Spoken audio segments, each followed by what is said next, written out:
रहस्य अर्थात तत्वाला जाणण्यासाठी कृपया अवश्य ऐका जगद्गुरु तत्वदर्शी संत रामपालजी महाराजांचे अमृत वचन लोकशाही टीव्ही चॅनलवर दररोज सकाळी 5:55 ते 6:55 पर्यंत. लोकशाही एक नवीन विचार. पूर्ण परमेश्वर पाप कर्मांच्या शिक्षा सुद्धा रद्द करू शकतात. आतापर्यंत ज्या कोणत्याही संत व महापुरुषास भेटले त्यांनी हेच सांगितले की पापांची कर्मफळे भोगण्याने समाप्त होतात. ते परमेश्वर कोण आहेत जे पाप कर्म रक्तबादल करतात, ते काळाच्या बंधनातून सोडवितात. त्यांचे नाव काय आहे व पूजेची विधी काय आहे हे जाणून घेण्यासाठी कृपया अवश्य ऐका जगद्गुरु तत्वदर्शी संत रामपालजी महाराजांचे अमृत वचन लोकशाही टीव्ही चॅनलवर दररोज सकाळी 5:55 ते 6:55 पर्यंत. लोकशाही एक नवीन विचार. सृष्टीची रचना कशी झाली व कोणी केली, आपल्या सर्वांची उत्पत्ती करता कोण आहेत हे जाणून घेण्यासाठी कृपया अवश्य ऐका जगद्गुरु तत्वदर्शी संत रामपालजी महाराजांचे अमृत वचन लोकशाही टीव्ही चॅनलवर दररोज सकाळी 5:55 ते 6:55 पर्यंत. लोकशाही एक नवीन विचार. श्री गणेशजी, श्री ब्रह्मा सावित्रीजी, श्री विष्णू लक्ष्मीजी, श्री शंकर पार्वतीजी यांची साधना करून परमेश्वराची प्राप्ती कशा प्रकारे केली जाते हे जाणून घेण्यासाठी कृपया अवश्य ऐका जगद्गुरु तत्वदर्शी संत रामपालजी महाराजांचे अमृत वचन लोकशाही टीव्ही चॅनलवर दररोज सकाळी 5:55 ते 6:55 पर्यंत. लोकशाही एक नवीन विचार. आपण मृत्यू लोकात कसे आलो आणि अमर लोकात अर्थात सतलोकात कसे जाणार हे जाणून घेण्यासाठी कृपया अवश्य ऐका जगद्गुरु तत्वदर्शी संत रामपालजी महाराजांचे अमृत वचन लोकशाही टीव्ही चॅनलवर दररोज सकाळी 5:55 ते 6:55 पर्यंत. लोकशाही एक नवीन विचार. एवढी भक्ती करूनही आपण दुखी का आहोत, खरी शास्त्रोक्त भक्ती कशी केली जाते व ती कोण सांगतो हे जाणून घेण्यासाठी कृपया अवश्य ऐका जगद्गुरु तत्वदर्शी संत रामपालजी महाराजांचे अमृत वचन लोकशाही टीव्ही चॅनलवर दररोज सकाळी 5:55 ते 6:55 पर्यंत. लोकशाही एक नवीन विचार. सगळे म्हणतात परमात्मा एक आहे. जर परमात्मा एक आहे तर मग आपण वेगवेगळ्या धर्मात का वाटले गेलेलो आहोत हे जाणून घेण्यासाठी कृपया अवश्य ऐका जगद्गुरु तत्वदर्शी संत रामपालजी महाराजांचे अमृत वचन लोकशाही टीव्ही चॅनलवर दररोज सकाळी 5:55 ते 6:55 पर्यंत. लोकशाही एक नवीन विचार. आपण कोण आहोत, आपला जन्म व मृत्यू का होतो, आपण कुठून येतो व मृत्यूनंतर कुठे जातो या सर्व प्रश्नांची उत्तरे जाणून घेण्यासाठी कृपया अवश्य ऐका जगद्गुरु तत्वदर्शी संत रामपालजी महाराजांचे अमृत वचन लोकशाही टीव्ही चॅनलवर. रामपालजी महाराजांचा असून मराठी भाषिक भक्त समाजास सहज समजावे म्हणून हिंदी भाषेतून मराठी भाषेत रूपांतरित करण्यात आलेला आहे.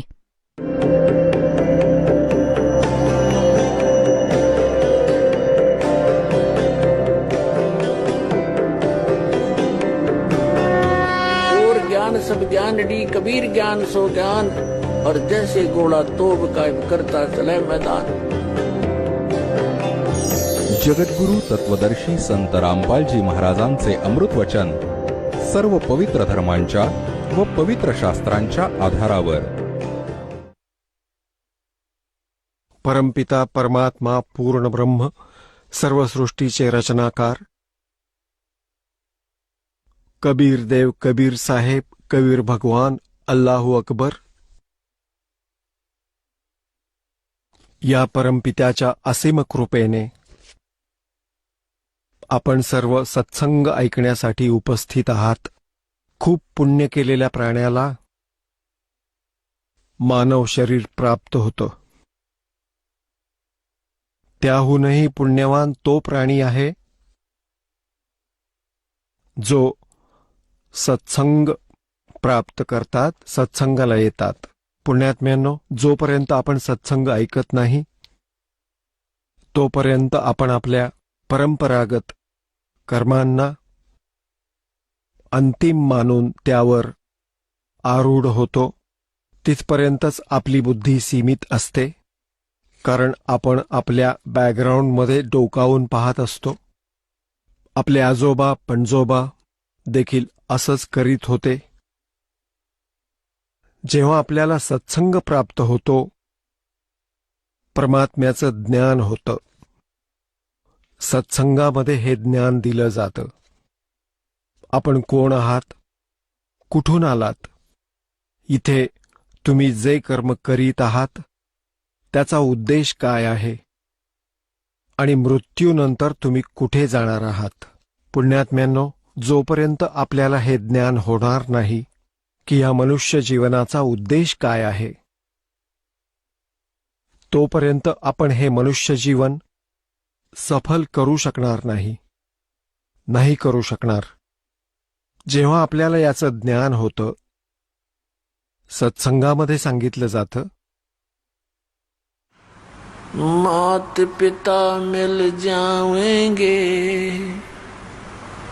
मात पिता मिल जाएंगे 184 माँ, सतगुरु सेवा और बंदगी भाई फेर मिलन की ना.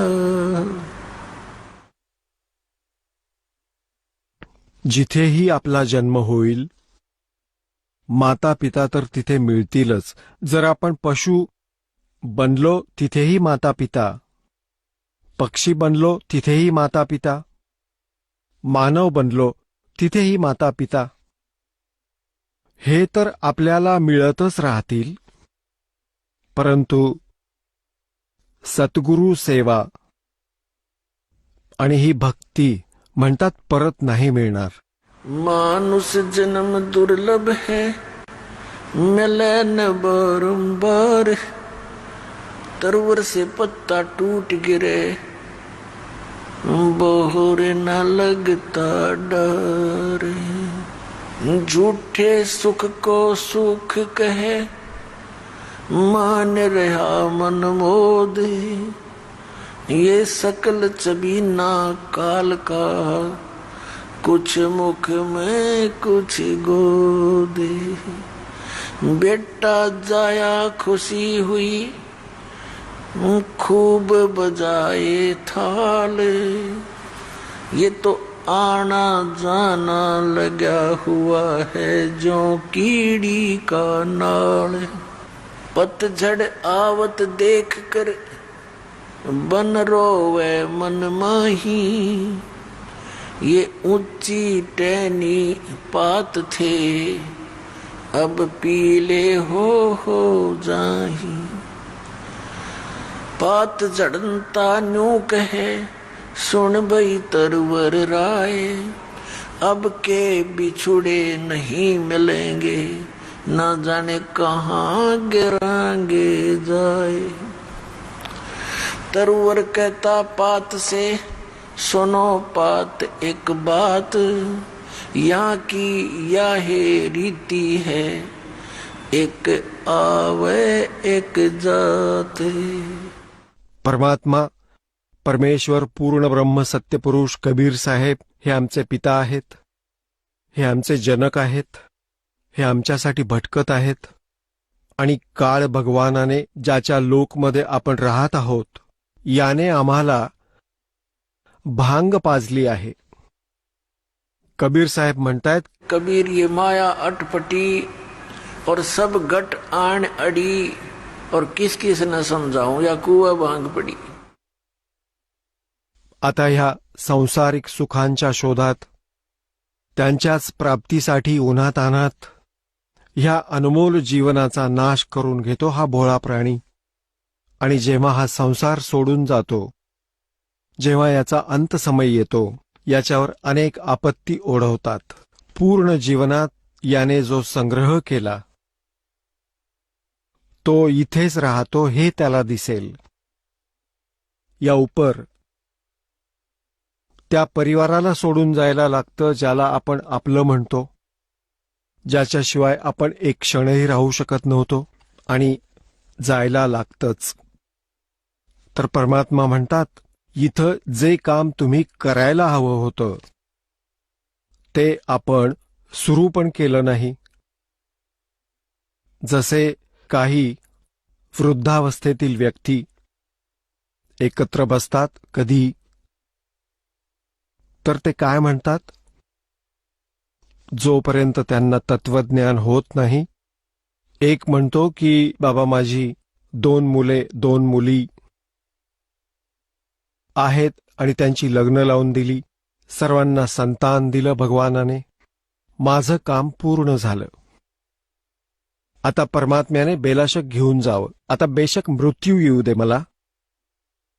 तर इथे परमात्मा म्हणतात की बस एवढाच विचार केला होता, एवढीच जाणकारी होती की बस आपलं एवढंच कर्तव्य आहे.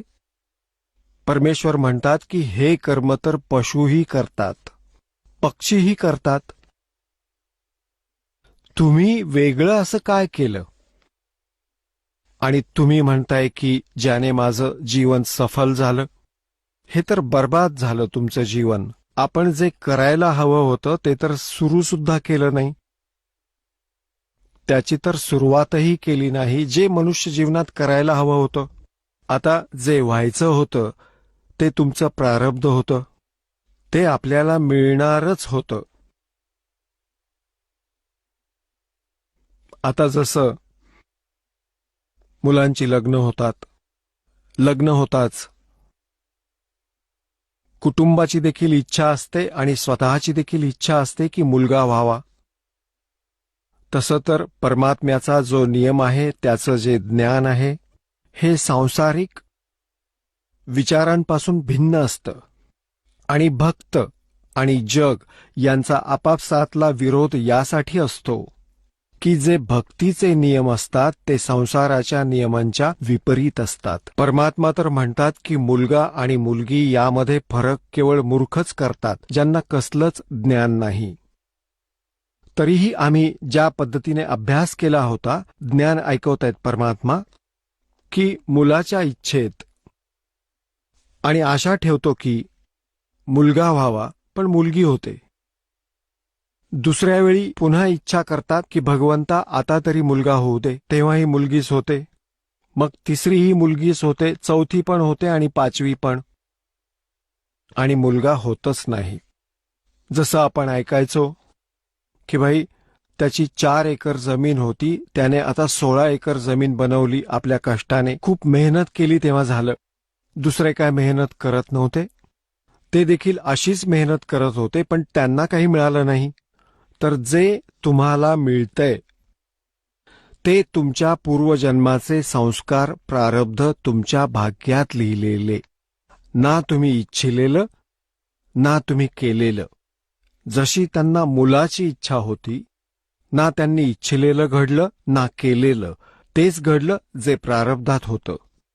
तर परमात्मा आपल्याला आठवण करून देतात की आपण जे करायला हवं होतं ह्या मनुष्य जीवनात, ते तर सुरूही केलं नाही आणि वाया घालवलं अनमोल जीवन.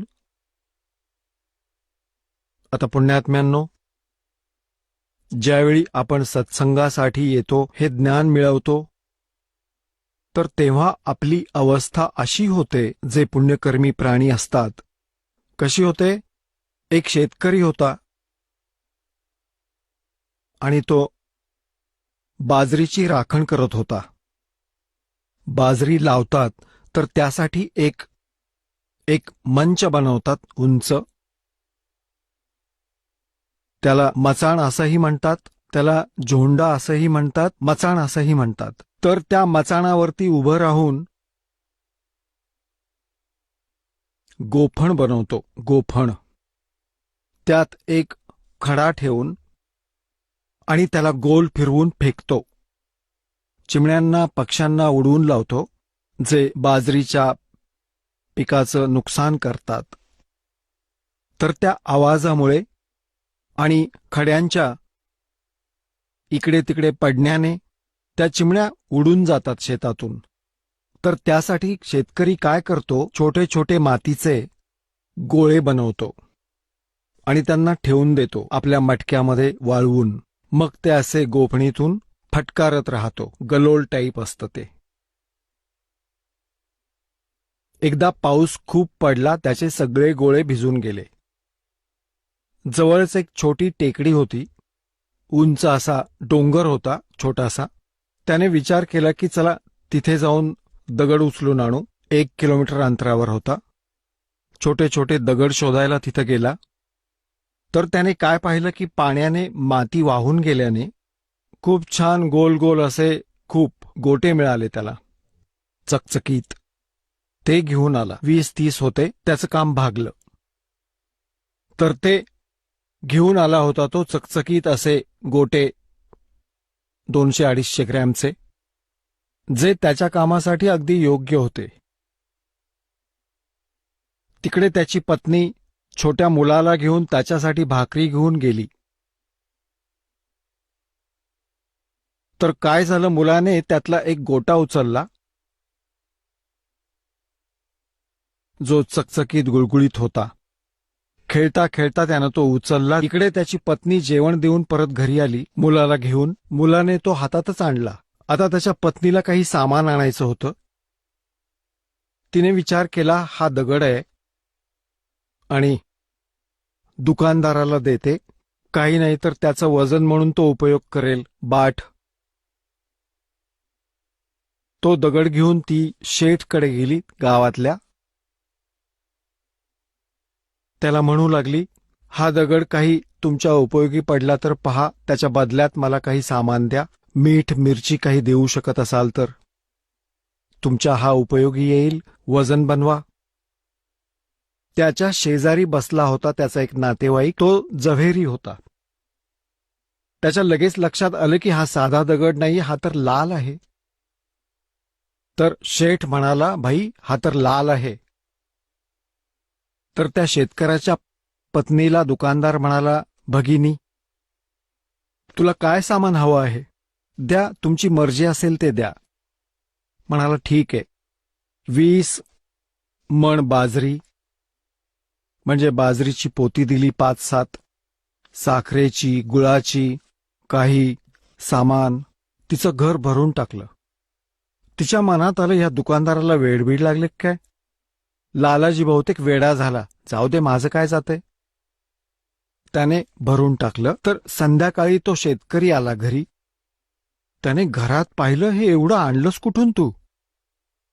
असा एक गोटा होता, मुलाने आणला होता आणि मी गेले होते अशा दुकानदाराला, शेठला देईन, आपलं वजन म्हणून वापरेल बट्टा. मी त्याला म्हटलं की याच्या बदल्यात काहीतरी थोडंफार सामान दे, मला वाटलं मीठ मिरची असं काहीतरी देईल. तो तर म्हणाला, हे घेऊन जा ताई, हा तर फार मूल्यवान आहे, दगड नाहीये हा. आणि त्याने हे घर भरून टाकलं, एवढं सामान दिलं. आता त्याने काय केलं की ते दगड जे लाल होते त्याला ओळखता आले नव्हते. त्यांना तो अशा गलोलीत भरायचा गोफणीत आणि असे फटकावून द्यायचा. जवळच नदी होती, दर्या होता. आता ते सगळेच्या सगळे दगड नदीत पडले. त्याचा तर उद्देश होता की दगड कुठेही पडू देत, पण चिमण्या उडून जायला हव्यात. तो म्हणू लागला की अरे रे, अनर्थ झाला. हे तर माझ्याकडे 30-40 होते आणि एकाची एवढी किंमत. मी तर ते सगळे घालवले, बर्बाद करून टाकले ते किमती ज्ञान नसल्याने. तर पुण्यात्म्यांनो, ह्या मनुष्य जीवनात जे श्वास आहेत आपले, हे इतके किमती आहेत. ज्यांना ज्ञान नसल्यामुळे विना सत्संगाने आपण असेच त्या भोळ्या शेतकऱ्यासारखे वाया घालवत आहोत. आणि ज्यावेळी आपल्या आत्म्यामध्ये हे तत्वज्ञान सामावेल, आपलं वाया गेलेलं आयुष्य खूप आठवत राहील. पश्चात्ताप होईल, रडत बसाल एका कोपऱ्यात जाऊन की मी काय केलं हे आयुष्यभर, भार वाहिला. हे पुण्यात्म्यांनो, मनुष्य जीवन 2 प्रकारांनी प्राप्त होतं. एक तर विधान बनवलं आहे कबीर भगवानांनी ह्या काळासाठी, कारण विधान बनवूनही काळाने ते केलं नाही तर तो आपली खूप दुर्दशा करेल. आणि बऱ्याच भक्तांच्या मनात शंका असते की सृष्टीरचनेच्या वेळी सांगितलं गेलं आहे की ह्या काळाने एक चूक केली होती ह्या ब्रह्मने, ज्याच्या सृष्टीत आपण राहतो. आणि याने दुर्गेशी दुर्व्यवहार करण्याचा प्रयत्न केला होता आणि दुर्गेने याच्या पोटात आश्रय घेतला होता. तेव्हा परमात्म्याने याच्या पोटातून देवीला बाहेर काढून याला शाप दिला होता की तू, शाप म्हणा किंवा नियम, की अशी चूक करणाऱ्याला आपोआप एक रोग लागतो ऑटोमॅटिकली. जसं कोणी एखादी वस्तू खातात त्याचा परिणाम शरीरावर नक्कीच होतो, फोड येतात किंवा दुसरं काही नुकसान होतं.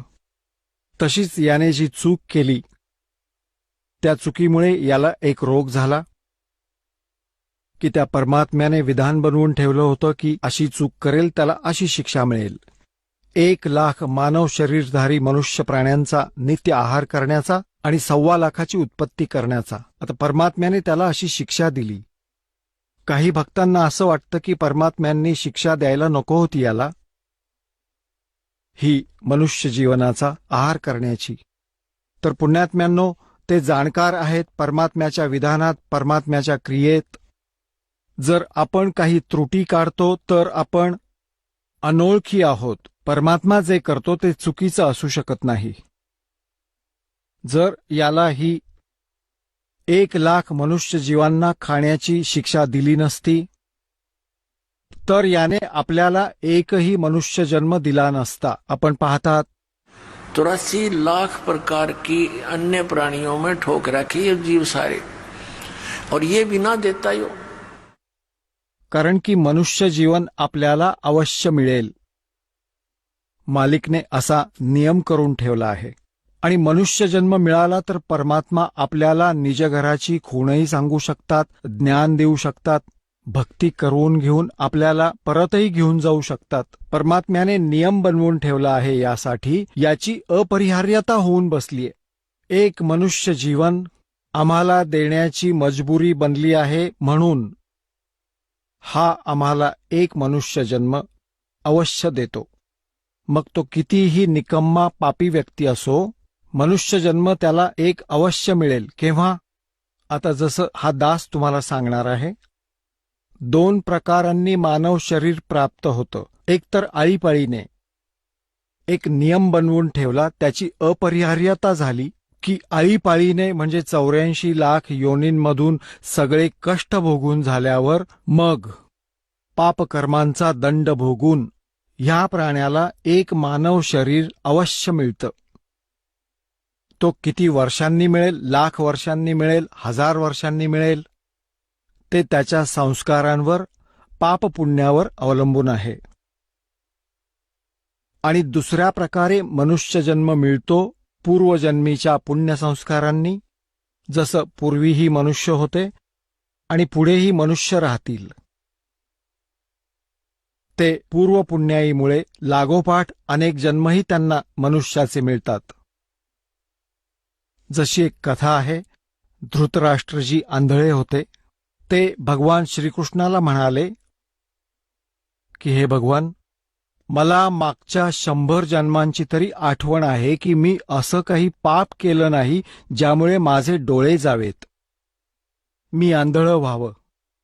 त्यावर श्रीकृष्ण म्हणाले की फक्त 100 जन्मांचंच आठवून भागणार नाही, त्याच्या आधीचं बघ, तुला दिसत नसेल तर मी दाखवतो. आपल्या शक्तीने त्यांना दिव्यदृष्टी दिली आणि त्याच्या आधीचा जन्म 101वा जन्म तो काय करत आहे की बसल्या बसल्या एक मुंगी असते, एक मुंगी जखमी होऊन पडली होती आणि तिचे डोळे फोडत होता बाभळीच्या काट्याने, आणि असा तिच्या डोळ्यात खुपसत होता तो काटा आणि काढत होता आणि खुश होत होता. मग पुन्हा खुपसत होता, पुन्हा खुश होत होता. मग दुसऱ्या डोळ्यातही असंच, आणि मग ती धडपडत उठत होती.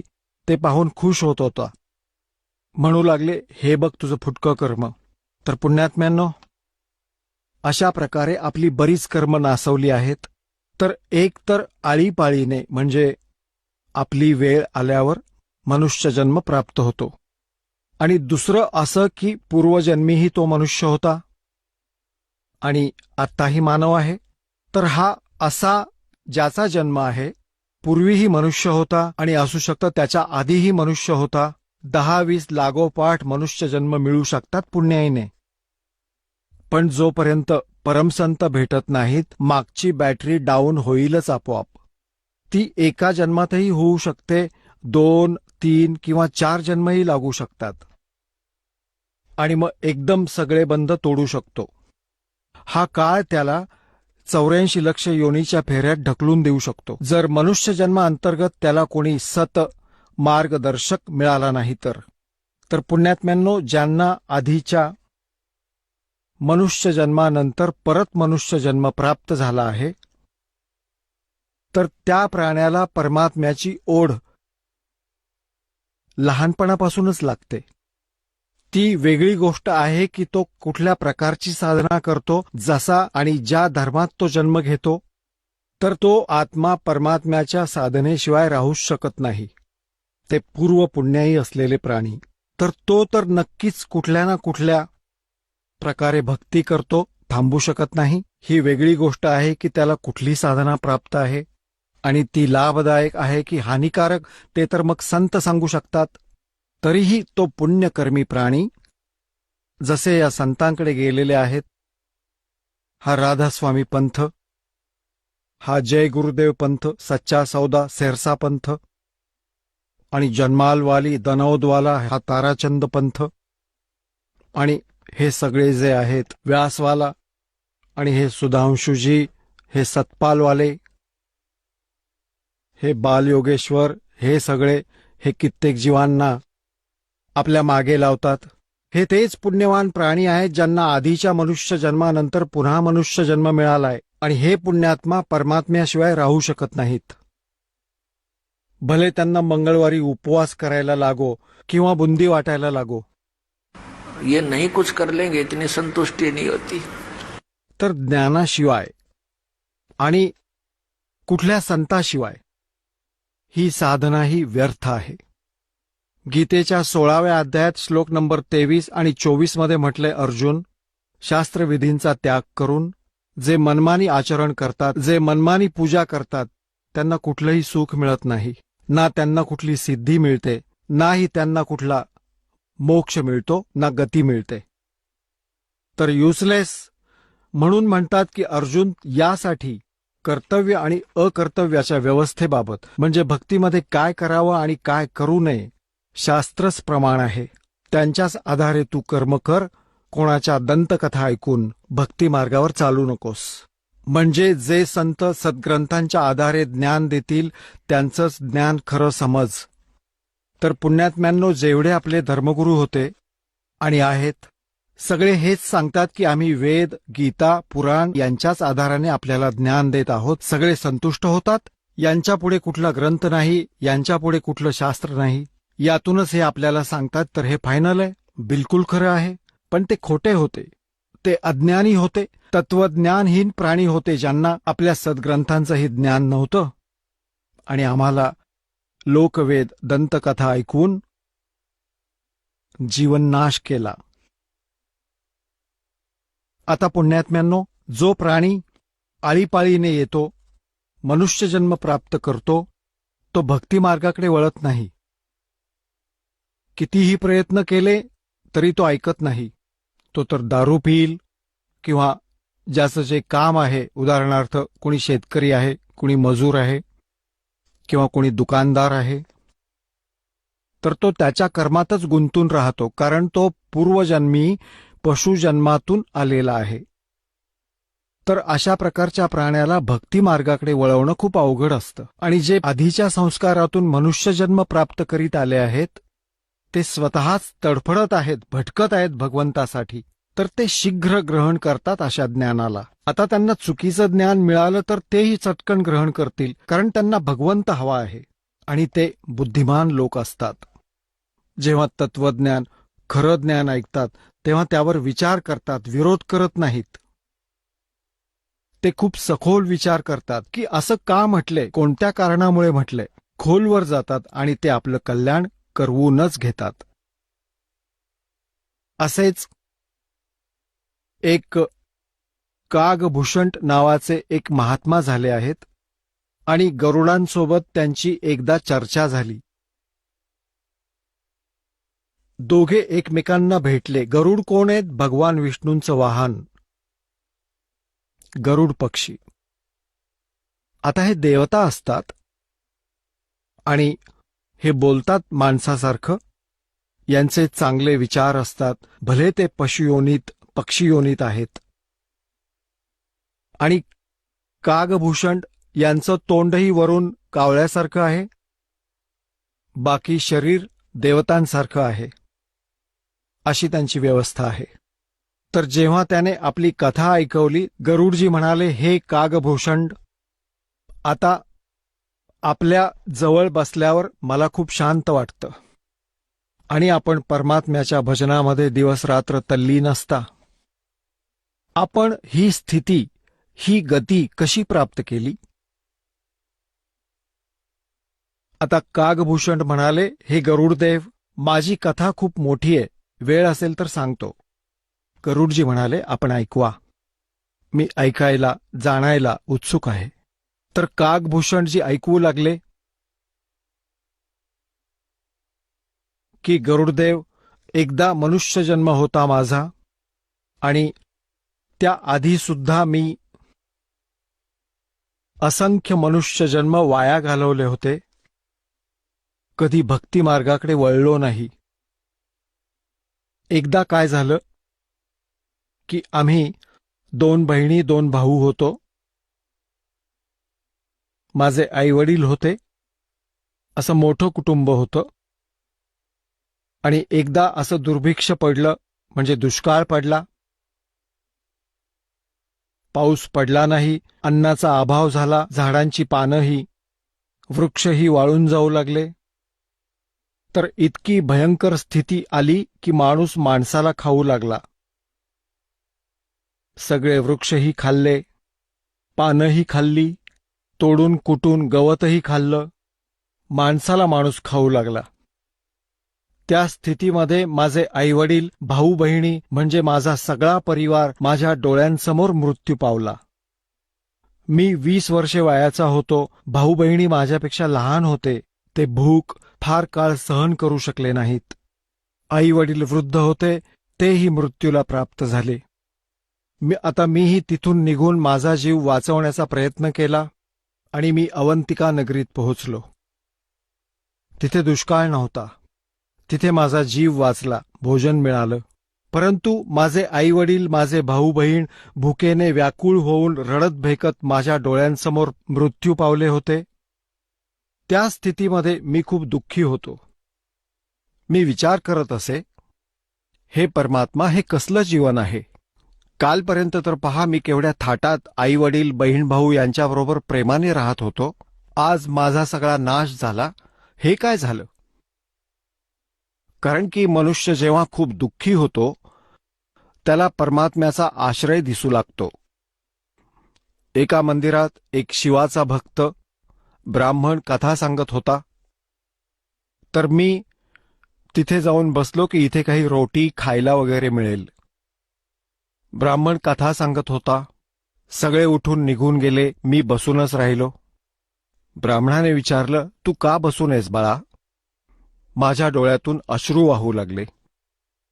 ब्राह्मण मोठा दयाळू होता. तो म्हणाला, का रडतोयस बाळा? सांग, मला तुझं दुःख सांग. मी त्याला सगळी कहाणी सांगितली. तो म्हणाला, बाळा, तू मला मुलासारखा आहेस. माझ्याजवळ राहा, या मंदिरात सेवा कर, रोटी खा, चिंता करू नकोस बाळा. इथे न जाणे कशा कशा आपत्ती येतात, मनुष्यांवर येतात. तुझे जे संस्कार होते त्यांची एवढीच वेळ होती. खूप संतुष्ट मला केलं. मी तिथे राहू लागलो.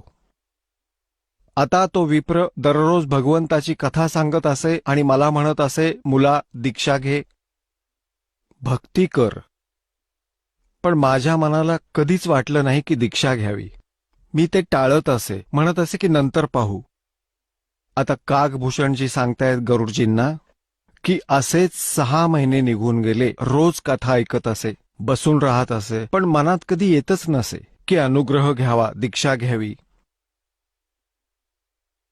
6 महिन्यांपर्यंत मी जेव्हा कथा ऐकत राहिलो आणि ते पण मला रोज किंवा 2-3 दिवसांनी म्हणत असत की बाळा, हे पहा, मनुष्य जन्म परमात्म्याची भक्ती करण्यासाठी मिळाला आहे. ह्याशिवाय हे जीवन पशुसमान आहे. आणि पहा इथे काय काय घटना घडतायत. हा खोटा संसार आहे. जेव्हा की मला एवढी जखम झाली होती, मी इतका पापी होतो, असं सांगत होता कागभूषण, की मी एवढा निकम्मा माणूस होतो की मी असंख्य मनुष्य जन्म वाया घालवले होते. आणि 6 महिन्यांपर्यंत रोज सत्संग ऐकल्यावर तेव्हा माझ्या आत्म्यात थोडीशी जागा निर्माण झाली की दीक्षा घ्यावी. 6 महिन्यांनंतर मी दीक्षा घेतली. मग कारण की ही पूर्वीची जी पापं आहेत ती कुठे ना कुठे डोकं वर काढतातच. गुरुजी जी कथा सांगत असत, सत्संग करत असत, ते मलाही पाठ झालं.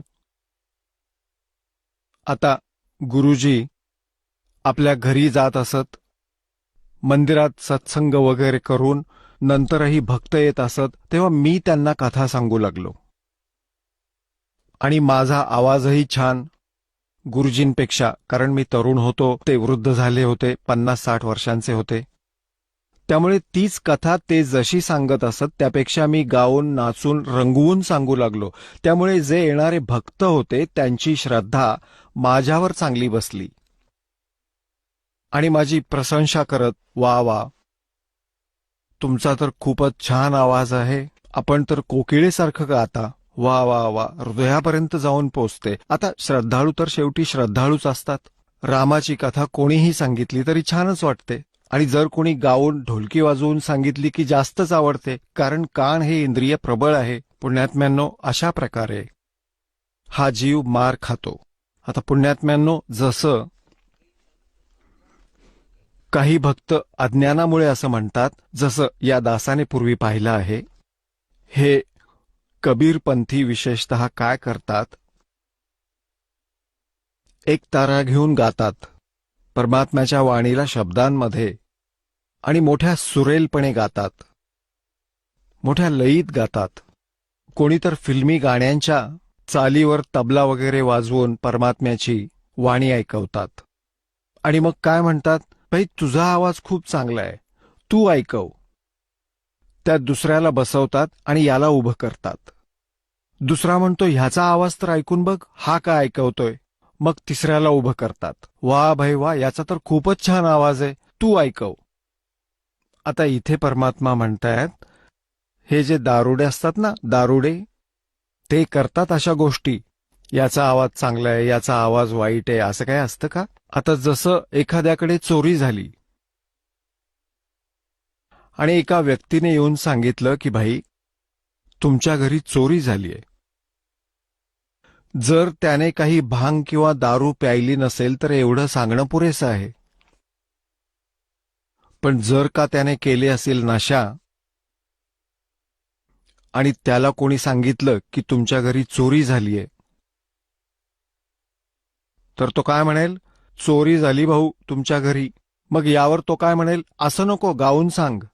तर ते काय चांगलं वाटेल, तुमच्याकडे चोरी झाली. तर ही गोष्ट सांगतानाही चांगली वाटत नाही.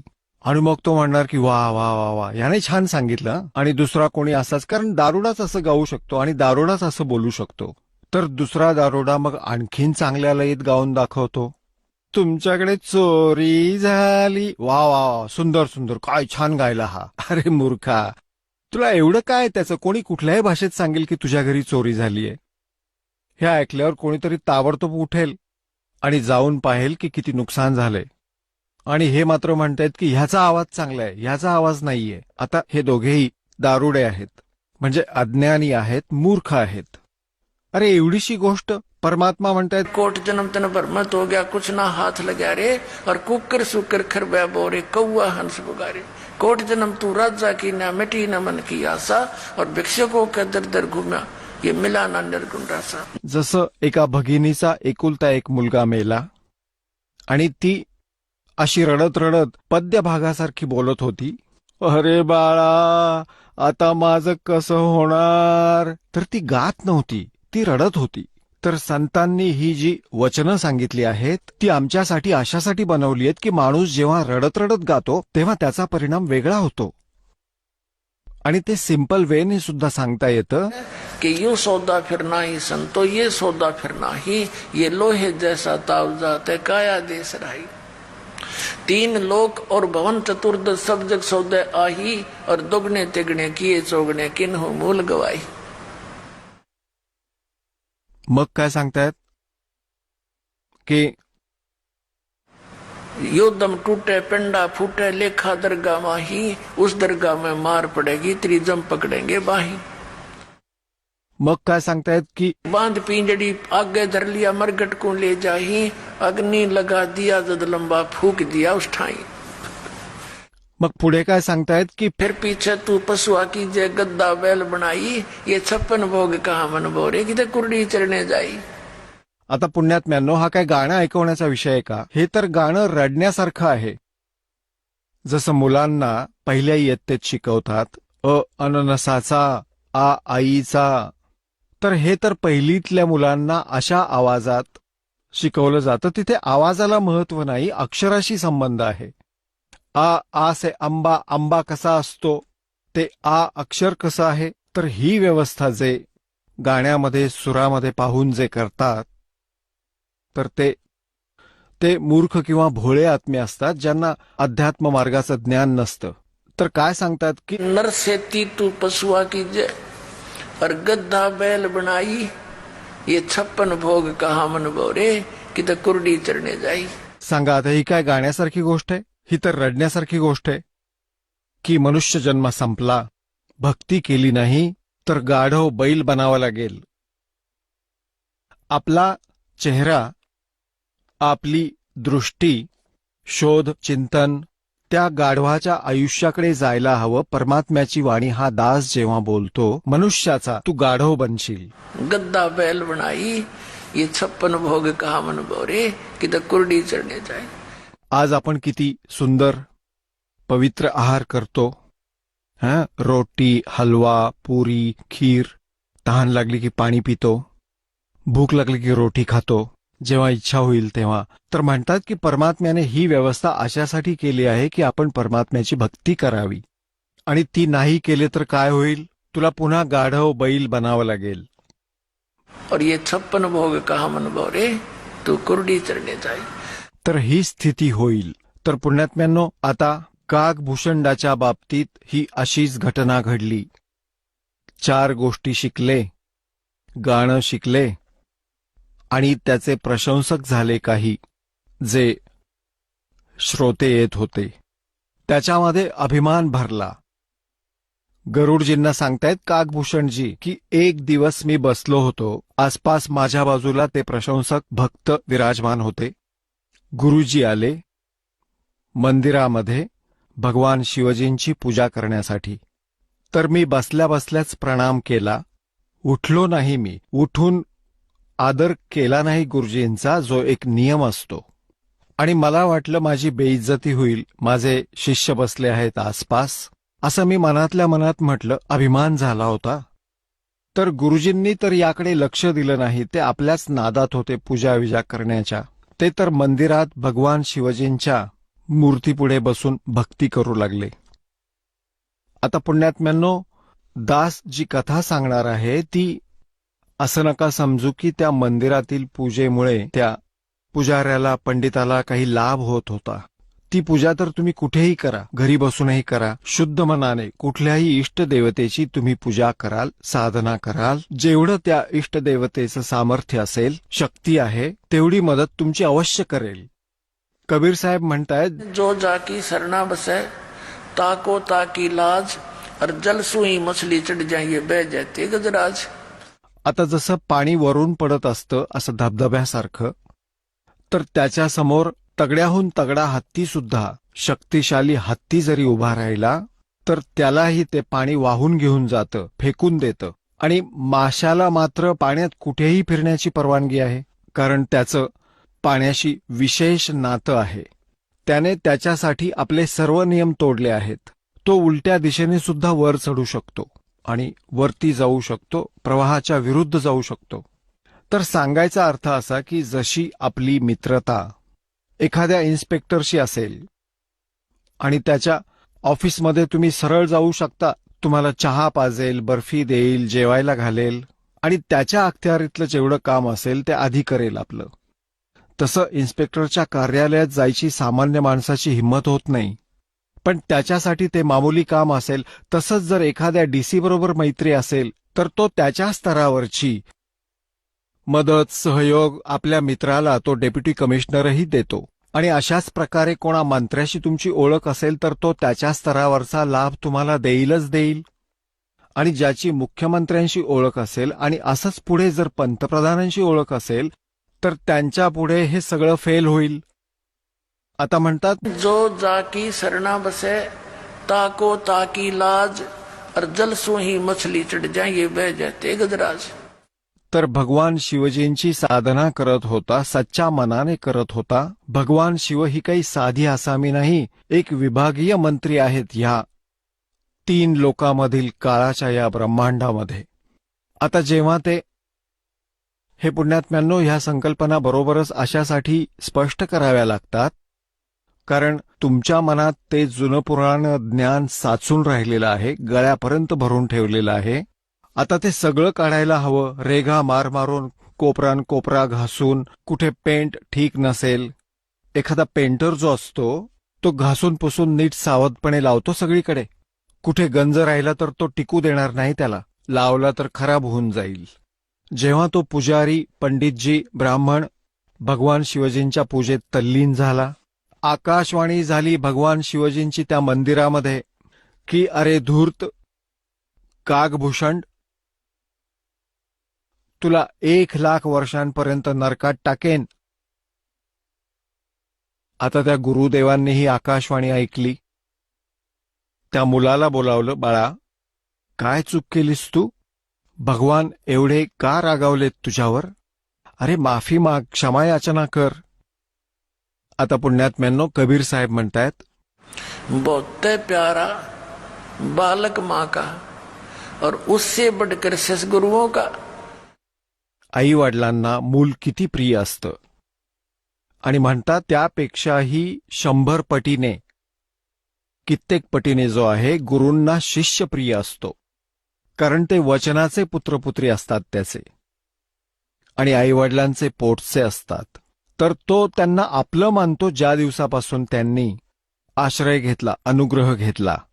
आणि त्या दिवसापासून ते आपल्या शिष्याच्या कल्याणाचा हर प्रकारे विचार करतात.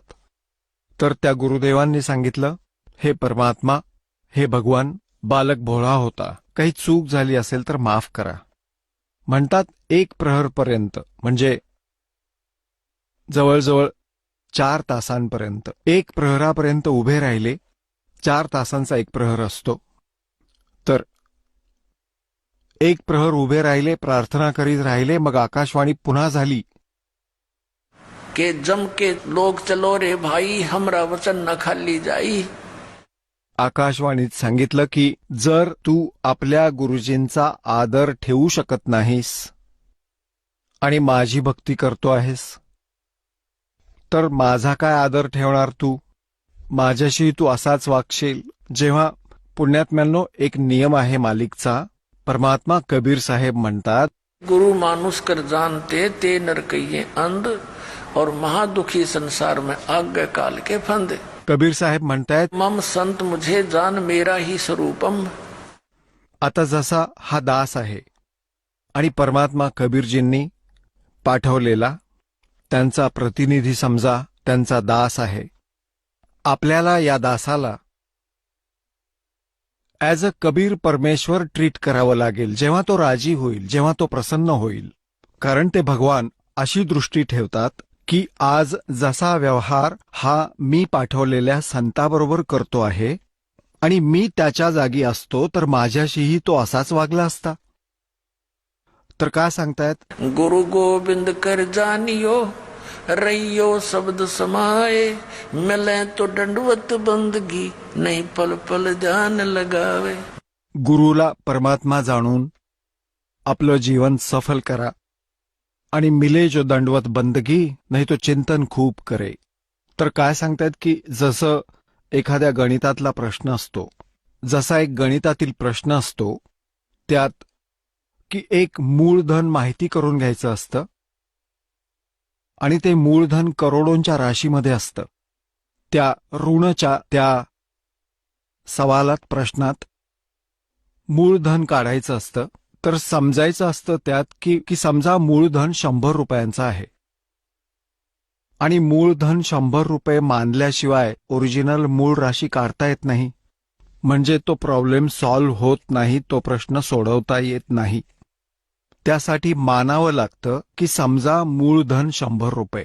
ते 100 रुपये मूळधन खरं तर नसतं, पण त्याच्याशिवाय मूळधन काढताच येत नाही, कधीच नाही. तर म्हणून हा दास गॉड नाहीये, पण आपल्याला तसं मानून रिहर्सल करावी लागेल की माना गुरुजींना गॉड.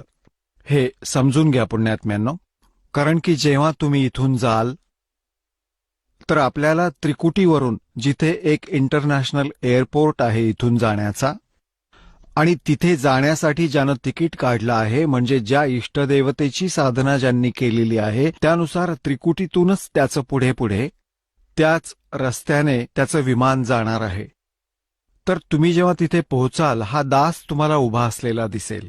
परमात्मा ह्या दासाच्या रूपात तिथे भेटतील आणि तुमची जशी श्रद्धा इथे असेल तशीच तिथे असेल. ही तर रिहर्सल आहे, एक ट्रायल आहे. तर जसं तुमचं वागणं ह्या दासाप्रती इथं असेल तसंच तिथे असेल.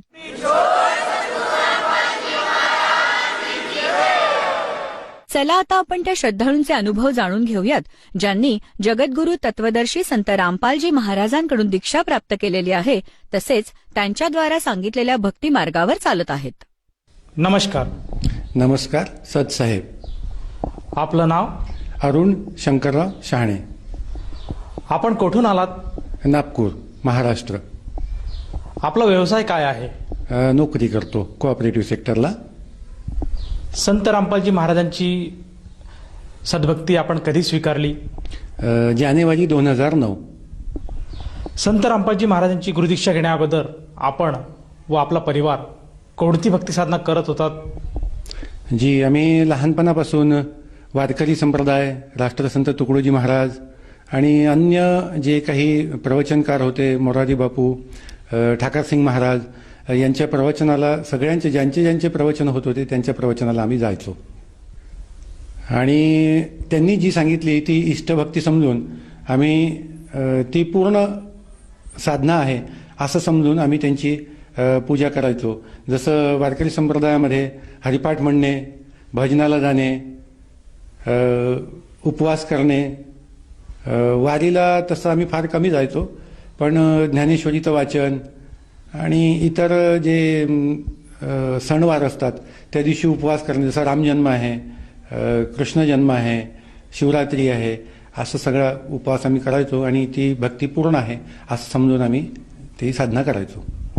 सर, जसं तुम्ही सांगत आहात की तुम्ही पूर्वीपासून भक्ती मार्गात होतात आणि जे कोणी साधू संत तुम्हाला भेटत होते त्या साधू संतांकडनं तुम्ही भक्ती मार्ग स्वीकारून तीच भक्ती खरी असं मानून तुम्ही ती भक्ती साधना करत होतात. मग असं असताना आपल्याला असं का जाणवलं की आपण संत रामपालजी महाराजांचा अनुग्रह किंवा त्यांची भक्ती किंवा त्यांची नामदीक्षा घ्यावी? सर, हे ज्या दिवशी आम्ही आश्रमात गेलो जगद्गुरू तत्वदर्शी संत रामपालजी महाराजांच्या, त्याच्या आधी आमचे शेजारी होते पुंडलिकदास. त्यांनी आम्हाला पुस्तकं दिलं आणि काही कॅसेट दिल्या.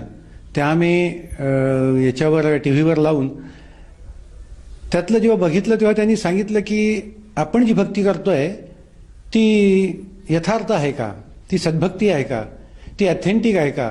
आणि त्याची प्रमाणं जेव्हा त्यांनी उघडून दाखवले भगवद्गीतेमध्ये, उपनिषदांमध्ये, देवी भागवतमध्ये, गुरुग्रंथ साहेबाच्या, नानक साहेबांच्या ज्या गुरुग्रंथ साहेबामध्ये, ज्ञानेश्वरीमध्ये, तुकाराम महाराजांच्या अभंगामध्ये, या सगळ्यांच्या वाणीचा आम्ही आधी वाचन करायचो, पठन करायचो, मनन करायचो, पण त्याचा अर्थ नव्हता कळत आम्हाला. आम्ही ज्या दिवशी आम्हाला सद्गुरूंनी, रामपालजी महाराजांनी सद्भक्ती काय असते, भक्ती कशाकरता करावी लागते, कारण आम्ही याच्या आधी जी भक्ती करायचो ती फक्त मनोरंजन आणि नुसता वेळ काढूपणा, कारण आम्हाला त्या वेळेपर्यंत आम्हाला कळत नव्हतं की आम्ही भक्ती करतोय की मनोरंजन करतोय. गुरुजींच्या संपर्कात आल्यानंतर जेव्हा त्यांनी सांगितलं की भक्तीचं फळ हे मुक्ती आहे आणि मुक्तीचा अर्थ असा आहे की तो जन्म आणि मरणाचा फेरा संपवणे, त्या दिवशी मग आला कळलं की नाही, आम्ही जे करतोय हे सगळं व्यर्थ आहे. आणि आतापर्यंत आम्ही जे वाचायचो आम्हालाही माऊलींनी सांगितलं, तुकारामांनी सांगितलं की वासनेच्या संगे जन्म घेणे लागे, जन्माचे ते मुळं पाहिले शोधून दुःखाची कारण जन्म घ्यावा, पाप पुण्य करून जन्म आहे तो प्राणी नरदेहा येऊनी हानी केली, सत्व रजतम आहे ज्याचे अंगिनी याचं गुणी जगी वाया गेला. हे सत्व रजतम म्हणजे 3 गुण आणि याच 3 गुणाचा भगवद्गीतेमध्ये उल्लेख केला आहे. तेव्हा कळलं की आम्ही हे सगळं आतापर्यंत जे केलं ते सगळं व्यर्थ गेलं आहे. आणि म्हणून मग महाराजांनी गुरुजींची दीक्षा घ्यायची आम्हाला त्यांनी 2009 जानेवारीला त्यांनी आपल्या शरणात घेतला आणि आम्ही त्यांची भक्ती स्वीकार केली. सर, जसं तुम्ही सांगत आहात की संत रामपालजी महाराजांनी आपल्याला जे तत्वज्ञान दिले ते तत्वज्ञान या अगोदर आपल्याला कुणी दिलं नव्हतं. तर मला असं विचारायचं की हे जे ज्ञान आपण ग्रहण केलं आणि या ज्ञानानुसार जी आपण भक्ती केली, त्या भक्तीमुळे आपल्याला व आपल्या परिवाराला काय काय लाभ प्राप्त झालेत? सर, भक्तीचे लाभ आधी जी भक्ती करत होतो त्यात आम्ही कधी लाभाचा हानीचा विचार केला नाही. पण गुरुजींनी सांगितल्या तत्वज्ञानाप्रमाणे तोटे में भक्ती करे वही सही सपूत, ये मायाधारी मस्करे कितने जाली ये ऊत, भक्ती करे कोई शूरमा जाती वर्ण कुल खोय. भक्तीमध्ये फायदा मिळाला पाहिजे पण त्याचा कधी विचार केला नाही आणि परमेश्वरांनी कधी कुठल्याही अडचणीत आणलं नाही. आत्तापर्यंत तरी सर्व गोष्टी साधनांनी संपन्न केलं आणि परमात्म्याची जी दया आहे ती अशीच राहो एवढीच परमात्म्याला विनंती आहे. त्याच्यामुळे फक्त एक सांगावंसं आवर्जून असं वाटतं की मी वयाच्या 10व्या वर्षापासून तंबाखू खायचो. त्या तंबाखूचं व्यसन मी 8 दिवस बंद केला, 15 दिवस बंद केला, महिनाभर बंद केला, तरी त्यानंतर पुन्हा डबल स्पीडने मी तो खायचो. आमच्या घरामध्ये तंबाखू इतका शिरला होता की वडील खायचे, आई पण खायची आणि आम्ही आला गेला जो पाहुणा असतो तर पांदानामध्ये तंबाखू आणि सुपारी आणि हे चुना सगळा पडला राहायचा. तर सुरुवातीला वडिलांनी विरोध केला पण मग जेव्हा त्यांच्या लक्षात आलं की मी स्वतः खातो तर याला काय विरोध करू, तर मग आम्ही सगळे मिळून सगळ्यांच्या समोर एकत्रित खायचो. तो तंबाखू घरात इतका शिरला की आज कमीत कमी आम्हाला सर्वांनी दुर्धर व्याधींनी म्हणजे कॅन्सरसारख्या रोगांनी ग्रसित होऊन आम्ही त्याचा नुकसान भरू शकलो नसतो. पण ज्या दिवशी परमात्म्याने दया केली आणि त्यांनी नामदान दिल्यानंतर परमात्म्याच्या सत्संगात त्यांनी सांगितलं की तंबाखू हा जो कशापासून तयार होतो, हा गायीच्या खुरापासून, गायीच्या रक्तापासून तयार होतो आणि तो खाल्ल्यानंतर काय हानी होते, त्याच्याने आध्यात्मिक नुकसान काय होतं हे जेव्हा कळलं तेव्हा नाममंत्राची शक्ती आणि गुरुजींनी दिलेलं तत्वज्ञान या 2 गोष्टीमुळे बळकटी मिळाली आणि तंबाखूचं व्यसन गेल्या 10 वर्षापासून कसं सुटलं, काय सुटलं काही कळायला मार्ग नाही. पण त्याच्यामुळे आत्मशक्तीनी ती ताकद मिळाली आणि तंबाखूचं व्यसन आपोआप सुटलं. सर, जसं तुम्ही सांगत आहात की संत रामपालजी महाराजांच्या सद्भक्तीमुळे, त्यांच्या नाममंत्रामुळे आणि त्यांनी जे तुम्हाला ज्ञान दिलं त्या तत्वज्ञानामुळे तंबाखूसारखा जो व्यसन होता आपल्याला तो पूर्णपणे दूर झाला. तर ह्या अनुषंगाने आपण इतर जे भगत समाज आहे, जे श्रोतावर्ग आपल्याला आज बघत आहात, त्यांना आपण काय संदेश द्याल? सर, संदेश देण्याची माझी पात्रता नाही, पण माझे जे कोणी परिचित आहेत, मित्र आहेत, शेजारी आहेत आणि महाराष्ट्रामध्ये सर्व धर्मसंप्रदायामध्ये जे कोणी तिथे त्यांना पूर्ण परमात्म्याची भक्ती समजून आणि पापापासून मुक्त करणारी भक्ती समजून जे काही करतायत त्यांनी फक्त 2 ते 3 महिने हा कार्यक्रम तुम्ही जो बघताय या कार्यक्रमाच्या म्हणजे या अनुभवाच्या आधी जो सत्संग रामपालजी महाराजांचा ऐकता तो किमान 2 ते 3 महिने तुम्ही ऐकावा आणि कुठलाही दुराग्रह न ठेवता एकदा त्यांचं मनमोकळेपणाने तत्वज्ञान ऐकून घ्यायला काही हरकत नाही. कारण ते ऐकल्याशिवाय आमच्या मनातले जे पडदे आहेत ते दूर होणार नाही. कारण मलाही असंच वाटत होतं की मी जी भक्ती करतो ती सर्वश्रेष्ठ आहे, तीच पूर्ण ब्रह्माची आहे. कारण आमच्या हिंदू समाजामध्ये सर्वात मोठा देव कुणी असेल तर तो प्रभू रामचंद्र आणि भगवान श्रीकृष्णचंद्र. आणि 600 वर्षापूर्वी परमात्म्यांनी सांगितलंय की रामकृष्ण से कौन बडा तीनों भी गुरु कीन, 3 लोक के वेदनी गुरु के आज्ञाधीन. प्रभू रामचंद्राला आणि भगवान कृष्णाला जर सांदीपनी आणि वसिष्ठासारखे गुरु करावे लागले तर आम्ही त्यांच्यासमोर तुच्छ जीव आहोत, कारण ते 3 लोकाचे स्वामी होते आणि त्यांना जर गुरुची आवश्यकता आहे तर आम्ही हे तत्वज्ञान जोपर्यंत ऐकून घेणार नाही तोपर्यंत आम्ही जी करतो भक्ती ती ऑथेंटिक आहे की नाही, ती भगवद्गीतेमध्ये सांगितल्याप्रमाणे आहे की नाही, ती उपनिषदामध्ये सांगितल्याप्रमाणे आहे की नाही, ती कुराण आणि पुराणामध्ये सांगितल्याप्रमाणे आहे की नाही, हे आम्हाला जोपर्यंत कळणार नाही तोपर्यंत आम्ही तिला चेक करू शकणार नाही आणि आमचा मोक्ष किंवा मुक्ती होणार नाही. कारण मनुष्य जन्म बार मिळणार नाही, एक एक श्वास किमती आहे. तेव्हा ते श्वास संपण्याच्या आधी आम्ही आमची भक्ती चेक करावी आणि ती योग्य आहे की नाही, ऑथेंटिक आहे की नाही ते पडताळून पाहावी, एवढीच मी विनंती करतो. सर, जर कोण्या साधकाला संत रामपालजी महाराजांची गुरुदीक्षा घ्यावायची असेल तर तो साधक गुरुदीक्षा कशी घेऊ शकेल? काही नाही, हा जो कार्यक्रम तुम्ही आता बघतायत त्या कार्यक्रमाच्या खाली एक पट्टी असते, त्याच्यामध्ये मोबाईल नंबर असतात. त्या मोबाईल नंबरवर तुम्ही कॉल करा आणि तिथे फोन केला की तुम्हाला त्यांची ती पुस्तकं जी आहेत, जशी ज्ञानगंगा आहे, जिने की राहा आहे, ही पुस्तकं तुम्ही मागवा. आणि हा कार्यक्रम जर तुम्ही 3 महिने बघितला तर तुमच्या डोक्यातला जेवढा काही मळ आहे, जो काही कचरा आहे तो साफ होईल आणि तुम्हाला मग नंतर ती दृष्टी प्राप्त होईल की नेमकं आपण जे करतोय ते काय करतोय, ती योग्य आहे की अयोग्य आहे. त्यानंतर तुम्ही निर्णय घ्या आणि मग तुम्ही ती भक्ती स्वीकार करा. सर, या भक्ती साधण्यासाठी किंवा संत रामपालजी महाराजांकडनं नामदीक्षा घेण्यासाठी साधकाला किती खर्च लागतो? नाही सर, हा चुकीचा समज आहे. काही लोकांना असं वाटत असेल की हा इंटरव्ह्यू देणारे जे लोक आहेत यांनाही काही पैसे देऊन हा इंटरव्ह्यू घेतला जातो, असा काही लोकांच्या मनामध्ये समज असतो. कारण बाकी चॅनल किंवा बाकी जे संप्रदाय आहेत हे लोकांना तसे आमिष देऊन इंटरव्ह्यू घेतात, पण हा इंटरव्ह्यू जो आहे हा कुठलंही आमिष न देता जे मी माझ्या मनात आहे तेच मी बोललो आहे, जे वास्तव आहे तेच तुम्हाला सांगण्याचा प्रयत्न केला आहे. आणि या भक्तीकरता 1 पैशाचाही खर्च होत नाही. धन्यवाद. सच आहे.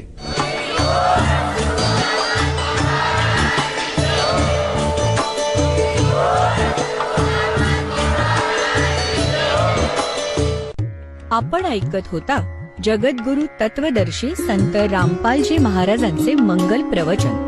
निशुल्क नामदीक्षा प्राप्त करण्यासाठी आणि अधिक माहितीसाठी संपर्क करा 7030303951 7030303952. आमची वेबसाईट आहे www.jagadgururampalji.org.